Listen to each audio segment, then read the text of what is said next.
आज हम लोग पदांत जस्तो संधि को देखेंगे। वास्तव में जस्तो संधि का मतलब पहले हम लोग समझ लें। जस्तो का अर्थ होता है जश हो जाना। प्रत्याहार आप लोगों ने पढ़ा है, जश प्रत्याहार बनता है।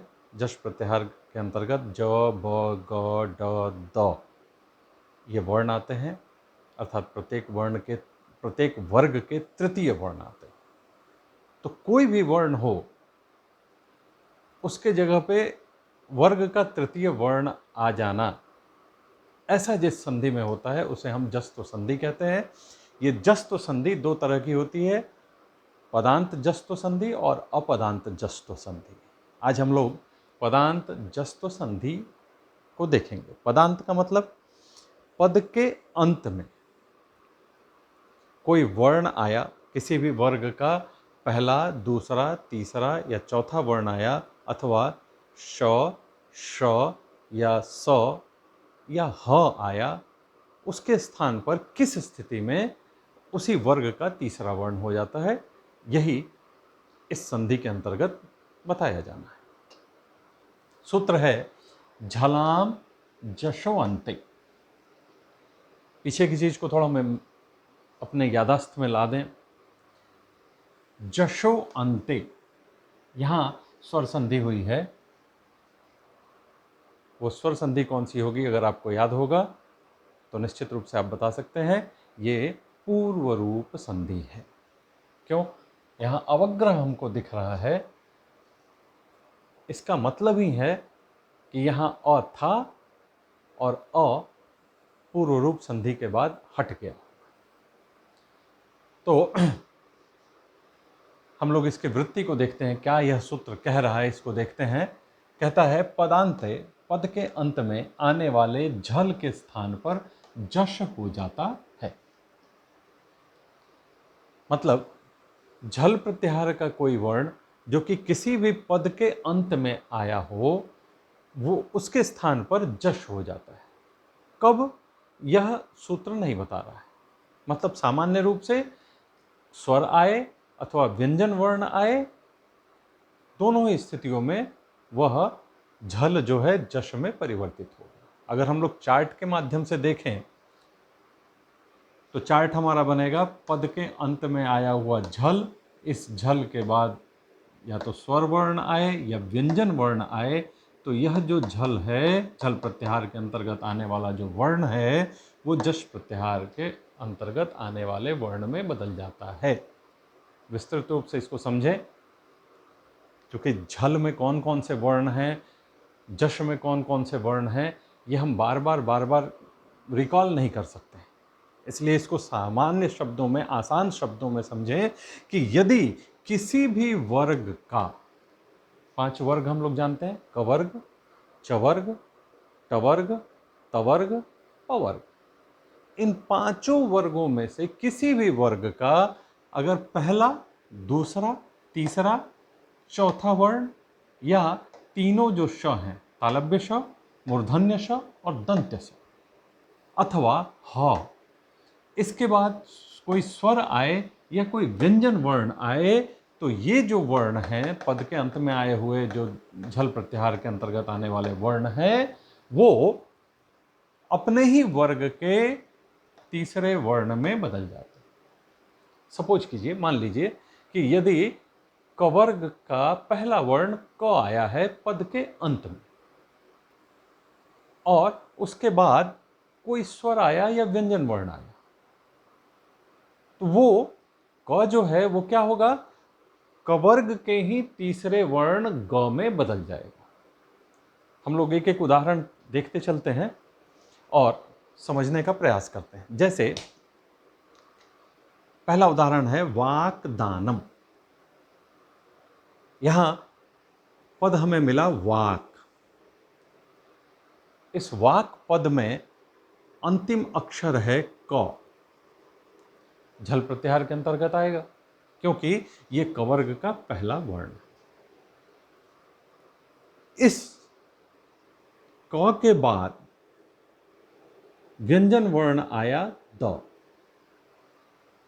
कोई भी वर्ण आए, स्वर या आए या व्यंजन वर्ण आए, तो होगा क्या, पद के अंत में आया हुआ कवर्ग का ये पहला वर्ण क अपने ही वर्ग के तीसरे वर्ण ग में बदल जाएगा। ऐसे ही अच धन अंत, पहला शब्द है हमारा अच, पद है। अच पद का अंतिम अक्षर है च, मतलब पद के अंत में क्या आया, च।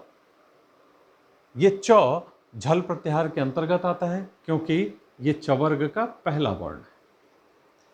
अब इस च के बाद स्वर आया अ।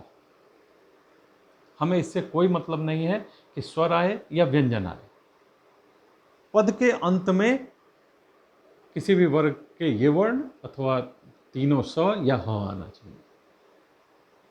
तो अब ये च जो है वो अपने ही वर्ग के अर्थात च वर्ग के ही तीसरे वर्ण ज में परिवर्तित हो जाएगा। तो शब्द हमारा क्या बनेगा, अजंता। वैसे ही जगत शब्द है, पद है। इस पद के अंत में आया त, इसके बाद आ रहा है स्वर, अतः यह त जो है वो अपने ही वर्ग के तीसरे वर्ण द में बदल जाएगा। तो द में बदला, त की जगह हो गया द, शब्द बना जगदीश। आगे सुप धन अंत, सुप पद है, पद के अंत में क्या आया, प, पवर्ग का पहला वर्ण। इसके बाद स्वर वर्ण आया, स्वर आए या व्यंजन, पद के अंत में झल प्रत्याहार का वर्ण आना चाहिए, झल प्रत्याहार का वर्ण प मिला हमें। ये अपने ही वर्ग के तीसरे वर्ण ब में बदल जाएगा। तो शब्द हमारा बनेगा सुबंतः। आगे हम लोग देखें दिक् धन गज, पद है दिक्, अंतिम अक्षर आया क, झल प्रत्याहार के अंतर्गत आता है क्योंकि क वर्ग का पहला वर्ण है। इस क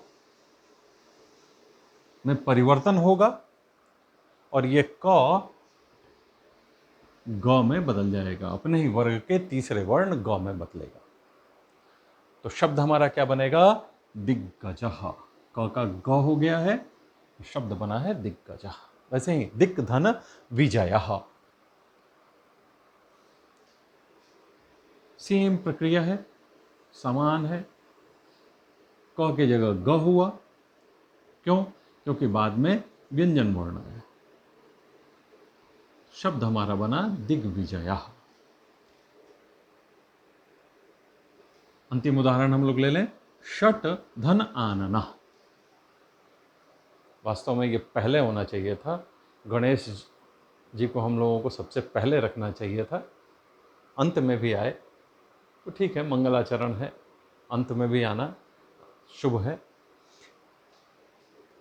पद है हमारा षट और इस पद का अंतिम अक्षर है ट, जो कि झल प्रत्याहार के अंतर्गत आता है। क्यों, क्योंकि यह ट वर्ग का पहला वर्ण है। अब इसके बाद स्वर आया, ये ट अपने ही वर्ग के तीसरे वर्ण ड में बदल गया और शब्द हमारा बना षडाननः। इस प्रकार से हम लोगों ने पदांत जस्तु संधि को समझा। पदांत जस्तु संधि सिर्फ इतना ही कहता है कि किसी भी वर्ग का पहला, दूसरा, तीसरा या चौथा वर्ण हो, या तालव्य श, मूर्धन्य श या दंत्य स हो या ह हो, उसके बाद कुछ भी आ जाए, स्वर आए या व्यंजन आए, तो वो जिस वर्ग का वर्ण है उसी वर्ग के तीसरे वर्ण में बदल जाएगा। इन उदाहरणों को आप लोग ध्यानपूर्वक देखेंगे और समझने का प्रयास करेंगे। अगले वीडियो में हम लोग अपदांत जस्तु संधि को समझने का प्रयास करेंगे। धन्यवाद।